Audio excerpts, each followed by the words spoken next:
খুলনার খানজাহান আলী সেতুর নিচ থেকে এক সাংবাদিকের লাশ উদ্ধার করা হয়েছে। পুলিশ জানিয়েছেন ওই সাংবাদিকের ডান হাত ও মুখমণ্ডলে আঘাতের চিহ্ন রয়েছেন। মৃত ওয়াহিদুজ্জামান বুলু দৈনিক সংবাদ প্রতিদিনের সিনিয়র স্টাফ রিপোর্টার ছিলেন। তিনি খুলনা প্রেস ক্লাব ও খুলনা সাংবাদিক ইউনিয়নের সদস্য ছিলেন। রূপসা নৌ পুলিশ ফাঁড়ির ইনচার্জ আবুল খায়ের বলেন, রোববার রাত 8:15টার দিকে মরদেহটি উদ্ধার করা হয়। সঙ্গে থাকা জাতীয় পরিচয়পত্র থেকে তার পরিচয় জানা যায়। পুলিশ সূত্র জানায়, এর আগে সন্ধ্যায় স্থানীয় লোকজন সেতুর 2 নম্বর পিলারের বেসমেন্ট এলাকায় নদীতে একটি মরদেহ ভাসতে দেখে পুলিশে খবর দেন।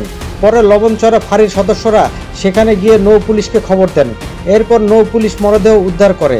খবর পেয়ে পিবিআই ও সিআইডির সদস্যরা ঘটনাস্থল পরিদর্শন করে আলামত সংগ্রহ করেন।